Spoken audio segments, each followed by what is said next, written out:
Ryan, this is a family table. You can sit near the bathrooms. My sister-in-law laughed as guests smirked. The waiter handed me a $22,000 bill. I took a sip of my bourbon and smiled. None of them knew who would be paying tonight. My name is Ryan Keating, and tonight, I was paying for a party where one person desperately wanted me to know I didn't belong. Melissa, she never liked me. Not from day one. I don't even think she liked Jenna, her own sister, but that never stopped her from acting like she was the queen of this family. She talked over people, made decisions nobody asked her to make, and somehow convinced herself she was the main character in every situation. Maybe that's why she hated me so much. Because Eleanor actually liked me. Eleanor, my mother-in-law, was one of the only people in Jenna's family who had ever made me feel welcome. From the moment Jenna introduced me, Eleanor treated me like I was one of her own. She never cared that I wasn't born into this family. I was her daughter's husband, and to her, that meant I mattered. And Melissa hated that because Melissa had a problem with men, not in the I don't need a man way. No, that would have been fine. But she was bitter angry. The kind of person who thought every guy was trash because her own marriage had crashed and burned her. Husband left her 3 years ago. And ever since then, she had been on some kind of personal mission to make sure no man ever felt comfortable around her again, especially me. So when I saw her sashaying toward me in her designer dress, smirk locked and loaded, I already knew this wasn't going to be good. Ryan, we need to talk. I exhaled through my nose, swirling the bourbon in my glass. Melissa, I don't think we do. Oh, but we do. She placed a perfectly manicured hand on my arm, like she was about to tell me something deeply personal. It's about the seating arrangements. Tiny change, I looked at her. What change? She gave me that fake sympathetic pout. You'll be at table 14 instead of the main table. It just makes more sense, I blinked. Table 14, you mean the one in the back by the bathrooms? She let out a little laugh. Oh, don't make it sound so bad. It's still a great seat, Melissa. I set my drink down. I organized this party. I paid for this party. And you're telling me I don't get to sit at the table with my own wife. She tilted her head, looking so pleased with herself. Ryan, it's just, well, it's a family table. I let out a slow, humorless laugh. I'm literally married to Jenna. Exactly, she said, as if that proved her point. Jenna is family here. She waved a hand in the air. You're here, of course. I stared at her. Did Eleanor approve this? That made her hesitate just for a second. Eleanor is too busy enjoying her night to worry about seating charts. She said smoothly, so I took care of it. You understand, oh. I understood perfectly. Before I could say anything else, a waiter hesitated beside me. Mr. Keating, just confirming the additional orders. Truffle risotto caviar. Tasting the vintage Dom Perignon Missus. Melissa said you approved them. I turned my head so slowly. I swear I could hear my own neck crack. I did what Melissa took a sip of her champagne, completely unbothered. Oh, relax, Ryan. It's a party. You wouldn't want Eleanor to feel restricted, would you? I stared at her. This wasn't about the food or the seating or even the party. This was about control. About reminding me that in her version of this family, I was just a guest. I took out my phone, scrolling through my banking app, and tapped the restaurant tab, leaving it completely open. No limits, no restrictions. You know what I said, looking her dead in the eyes? You're right. Her smirk widened. Finally, you're seeing reason. I smiled back. Go crazy, Melissa. I patted her on the shoulder. Really, order whatever you want. She narrowed her eyes. What are you playing at?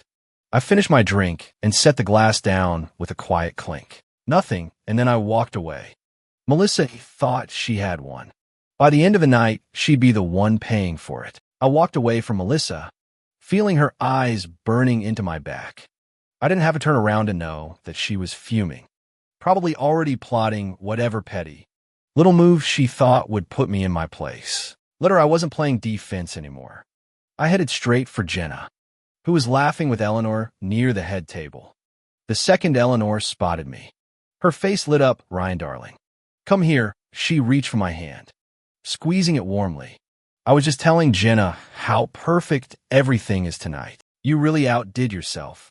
I smiled, the tightness in my chest loosening just a bit. Anything for you, Eleanor. Jenna turned toward me, her brows knitting together. Hey, where have you been? You look, she paused, searching for the right word. Like he's been dealing with Melissa. Eleanor finished rolling her eyes. Jenna groaned. What did she do this time? I forced a smile. Nothing I can't handle. Eleanor sighed, rubbing her temples.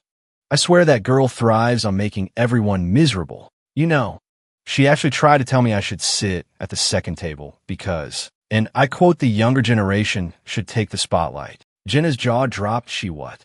I let out a low chuckle. Yeah. Well, apparently I'm sitting at table 14 near the bathrooms. Jenna's expression darkened. Oh no, don't worry about it, I said. Melissa thinks she's running the show. Let's see how she handles it when the curtain falls. And right on cue, Melissa's voice rang out over the microphone. Ladies and gentlemen, can I have your attention, please? I turned to see her standing near the stage, one hand wrapped around a champagne flute, the other gesturing grandly. The woman had an uncanny ability to command a room, but tonight she was about to choke on her own spotlight. I just want to take a moment to say how grateful we all are for our wonderful mother, Eleanor. She continued smiling, like she hadn't just spent the last hour treating me like garbage. She's the heart and soul of this family, and we are so blessed to celebrate her tonight. Polite applause followed. I clapped along, watching her like a predator watches its prey. Melissa turned slightly, her smirk widening. And of course, none of this would have been possible without my dear sister Jenna. She motioned toward my wife, completely skipping over me.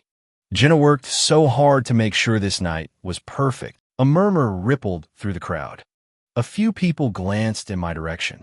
Eleanor sat up straighter.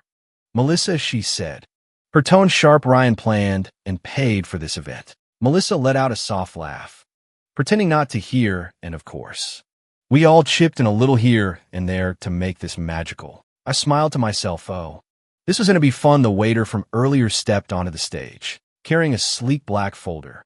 He tapped Melissa on the shoulder, leaning in to whisper something. She frowned. What? The waiter gestured toward me. The bill, ma'am.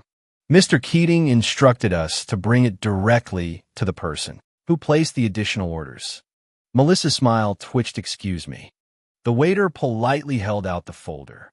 The total, including the truffle risotto, caviar, and vintage champagne, comes to $22,489. A gasp rippled through the crowd. Someone dropped a fork. Melissa's face went pale. That's impossible. The waiter remained expressionless. Would you like to put it all on one card or split the payment? I crossed my arms, tilting my head. Yeah. Melissa, how would you like to pay? Her head snapped toward me, her nostrils flaring. You're unbelievable. I cut in, raising a finger. Language, family event, remember. Eleanor's eyes darted between us. Ryan, what's going on? I gave her an easy smile. Melissa decided to treat herself tonight. Ordered all the most expensive dishes and drinks without asking me. I turned back to my sister-in-law, my voice smooth as silk. And since she wanted to act like she's in charge, I figured she'd also want to handle the bill. Melissa's hands were shaking. I'm not paying. That this is your event. I shrugged. Well, you did tell me to relax and let the family enjoy themselves. So I did. The waiter cleared his throat. Ma'am, if you can't pay, we'll have to involve management. And if the bill remains unpaid, we'll need to it. Before he could finish, a deep voice interrupted. What is going on here? Everyone turned. Standing near the entrance, looking furious, was Melissa's ex-husband, David. Melissa's entire body went rigid. What are you doing here? David strode toward the stage, his eyes locking onto her like a sniper. My friend owns this venue. He called me when a certain someone started running up a massive tab with no visible way to pay. The room fell into a stunned silence. Melissa's hands curled into fists. I don't have time for this, David. He let out a sharp laugh. No.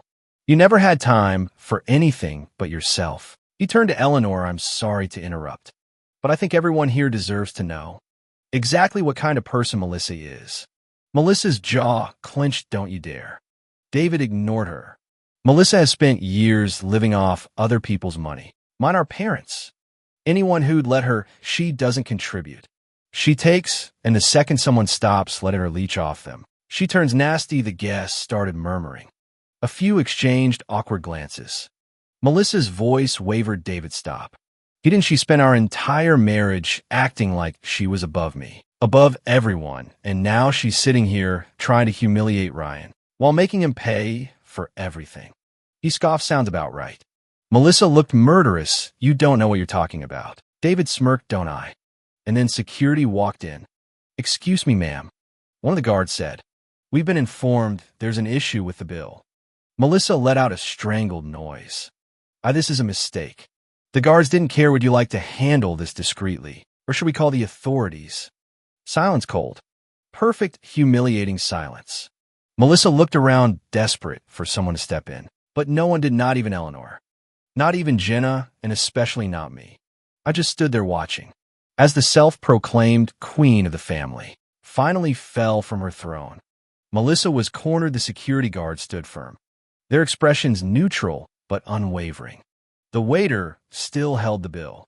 $22 for 89, staring her dead in the face. The entire room was silent, the weight of the moment pressing down like a crushing wave. And for the first time in her miserable self-absorbed life, Melissa had no way to talk her way out of it. Her fingers trembled around the stem of her champagne flute. This is a mistake. The lead guard, a no-nonsense looking guy with arms like tree trunks, raised an eyebrow. Are you saying you didn't place these orders, ma'am? Melissa's eyes darted around, searching desperately for backup. Her gaze landed on Jenna, then Eleanor, then her ex-husband David. But no one moved well. The guard pressed. Melissa let out a forced laugh. Too high-pitched, too fake. Of course I ordered them. It was a celebration. I just assumed Ryan being the host. Would I cut her off? Would what? Pay for your entitled behavior while you pretended I didn't exist. A ripple of whispers swept through the crowd. Melissa's face twisted in rage. Don't act like a victim, Ryan. Oh, I'm not. I leaned in slightly, my voice dropping just for her. But you are, and it's about to get a whole lot worse.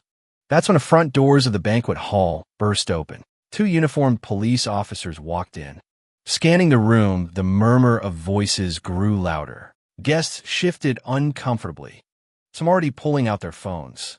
This wasn't just some family squabble anymore. This was about to go viral. Who's in charge here? One of the officers asked the manager of the venue. A sharply dressed woman with a clipboard stepped forward. That would be Mr. Keating. She gestured toward me. The officer nodded and turned to me. So we receive a report about an unpaid balance. Normally we wouldn't step in so quickly. But given the amount he gave Melissa along, assessing look and the nature of the situation, the establishment requested immediate action. Melissa's breath hitched. You call the police? I shrugged. I didn't, but apparently. When someone racks up a bill this high and refuses to pay, the venue has policies. David crossed his arms, smirking. Wow, Melissa, you really outdid yourself this time. She spun toward him, eyes blazing. Enough, David. David, you have no right to be here. He laughed, shaking his head. Oh, I have every right to be here. I've waited years to see you finally get what you deserve, ma'am. The officer interrupted. Either you settle this bill now, or we'll have to bring you in for fraud. The room collectively gasped. Melissa staggered back a step. Fraud is a dinner bill, not a crime. The officer pulled out his notepad. Ordering high-end items under someone else's name without their consent, that's called defrauding an establishment. Melissa turned to Eleanor, panic creeping into her voice. Mom, you're really going to let them do this to me? Eleanor exhaled, slowly adjusting the bracelet on her wrist. Melissa, you did this to yourself. The words hit like a slap. Melissa's entire body tensed. I am your daughter. Eleanor's expression didn't change. And Ryan is my son-in-law. Yet you treated him like a servant while draining his money. She shook her head. I've spent too many years excusing your behavior. Melissa, but this. She gestured around the room. This is the last straw. Melissa's mouth opened and closed. But no words came out. Then the worst thing possible happened to her. Jenna, her own sister, spoke next. I think you should go, Melissa. Melissa let out a choked laugh. Are you serious? You're siding with him over me. Jenna's jaw tightened. He's my husband, and more importantly, he's a better person than you've ever been. And just like that, Melissa's entire world cracked. I could see it in her eyes. The realization that she had pushed too far, that she had finally burned the one bridge she thought would always be there. She turned back to me, her voice barely a whisper. You set me up, I smiled. No, Melissa. You did. The officer took a step closer. Ma'am, final chance. Are you paying this bill, or are we escorting you out? Melissa's lip trembled for the first time. She had no clever response. No smug comeback, just raw, humiliated silence. And then she did the only thing left to do. She turned and ran. Her heels clicked against the marble floors as she bolted toward the exit, shoving past stunned guests. A few people actually laughed. Someone took a picture. David just shook his head. The officers exchanged looks. Do we chase her? The manager sighed. Noni, we have all her information on file. I let out a slow breath, finally allowing myself to relax. The storm had passed. Melissa was gone. And for the first time in years, I finally felt like I belonged. Melissa was gone, but the wreckage she left behind was still settling. The guests were still murmuring. The tension in the air thick like smoke after an explosion. A few people had their phones out whispering. No doubt already texting about what had just happened. The once elegant banquet hall, the perfect celebration I had planned, was now tainted with scandal. And honestly, I didn't feel bad. Jenna stepped up beside me, rubbing her temples. Well, that was a disaster. Eleanor let out a tired sigh. No, darling. That was long overdue. I turned to my mother-in-law, my chest still tight with everything that had happened. Eleanor, She held up a hand. Don't you dare apologize. E blinked. You did nothing wrong, she said it firmly, her voice carrying across the stunned crowd. Melissa did this to herself. And quite frankly, I'm tired of cleaning up her messes. I glanced at Jenna, expecting her to look upset or conflicted. But instead, she just looked relieved. She grabbed my hand, squeezing it. Ryan, I'm so sorry. I frowned for what she exhaled. For not standing up to her sooner. For letting her get away with treating you like garbage for years. I should have done something a long time ago. I shook my head, Jenna. It's not on you. Melissa's a grown woman. This was always going to happen. Eleanor crossed her arms, nodding in agreement. She needed this wake-up call. And honestly, she let out a short laugh. I doubt she'll actually wake up. She'll just find someone else to blame. David scoffed. You can bet on that. I turned to him, still processing the fact that he had shown up out of nowhere to expose Melissa in front of everyone.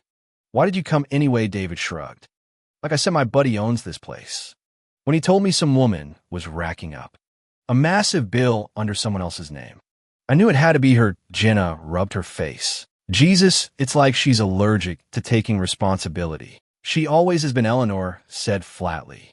And for the first time, I saw something I'd never seen before. Real exhaustion in Eleanor's eyes.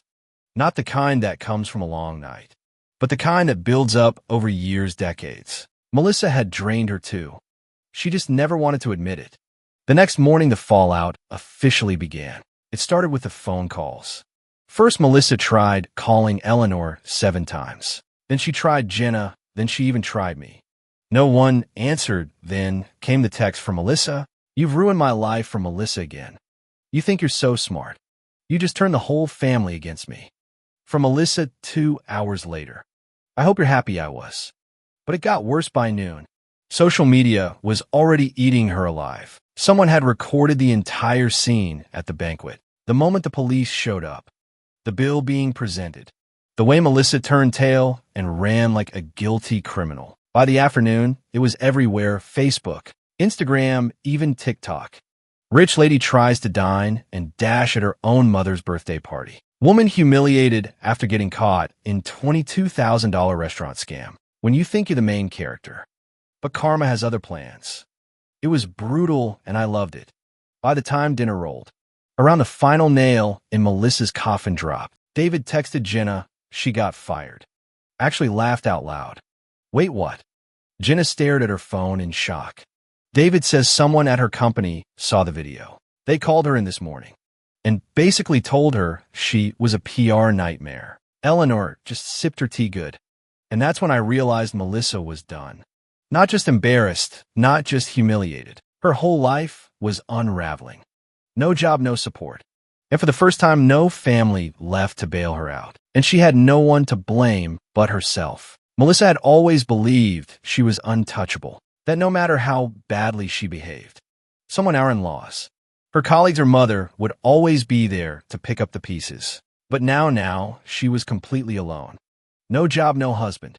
No support, and most importantly, no control, and that's when she did the one thing I actually expected. She showed up at my house. The doorbell rang at exactly 7:42 p.m., and I already knew it was her before I even checked the camera feed. Jenna stood beside me, arms crossed. Are we seriously doing this? I smirked, might as well. Let's see how desperate she really is. I opened the door, and there she was. Melissa, looking nothing like her usual polished, perfectly put together self. Her hair was unbrushed, her makeup smudged, and her eyes were red like she'd been crying for hours. She didn't wait for an invitation. She shoved past me, storming into the living room, like she still owned every room she walked into. What did you do to me? She spat. Her voice shaking, I shut the door slowly. Leaning against it, I don't know, Melissa. What did you do to yourself? She whirled around, eyes blazing. You humiliated me. You set me up like some criminal. Jenna let out a cold laugh. Melissa, you scammed a restaurant out of $22,000, and you thought that would just go away. Melissa turned to her sister, looking betrayed. Oh, don't act like you're innocent in this. You turned on me too. Jenna's expression hardened. No, I just finally saw you for who you really are. Melissa scoffed, but there was a tremble in her hands. You think this is funny, don't you? Watching me lose everything. I tilted my head. You mean the job you got by pretending to be someone you're not? The respect you never actually earned? The family you treated like servants? She swallowed hard, looking away. I made a mistake, okay? You don't have to keep rubbing it in. I stepped closer, lowering my voice. Melissa, you spent years making me feel like I wasn't part of this family. You humiliated me every chance you got. And now that you're the one being humiliated, you want mercy. Her lip trembled. How does I need time to fix this? Jenna spoke first. Fix what, Melissa? Your reputation, your job, or the fact that no one trusts you anymore? Melissa flinched for the first time ever. She had no comeback, no snide remark, no clever insult, just silence. And then finally the truth slipped out. I don't know who I am without this family. Jenna exhaled, sharply shaking her head. Melissa, that's the problem. You spend your whole life treating people like chess pieces instead of actual family. Melissa clenched her jaw. So that's when I make one mistake, and you just throw me away. I gave her a look. This wasn't one mistake. This was years of you treating everyone like garbage. She let out a choked breath. I just thought no matter what happened, I'd still have my family. Jenna's voice was soft but firm. You did, and you lost us. Melissa's shoulders sank for the first time. She looked small, like she finally understood she had pushed too far. She took a shaky breath, looking at Jenna. What do I do now? Jenna's face was unreadable. Then she glanced at me. That's not our problem anymore. Melissa's breath hitched. She stared at her sister. At me then, without another word. She turned and walked out the door. And just like that, Melissa was gone. 1 year later, a lot changed. After that night, Jenna and I grew closer, without Melissa constantly stirring the pot. It felt like we could breathe again. Eleanor stopped making excuses for her daughter. She still loved Melissa, of course she did. But she no longer bent over backwards to fix her messes. As for Melissa, she tried to rebuild. She got a new job, but it wasn't glamorous. No power, no control. Just work. She never reached out. Not to me, not to Jenna. Not even to Eleanor, and honestly, that was fine. Because if there's one thing I learned through all of this, family isn't about blood, it's about who actually respects you. And Melissa, she was never my family. She just thought. She was the main character in a story that didn't belong to her.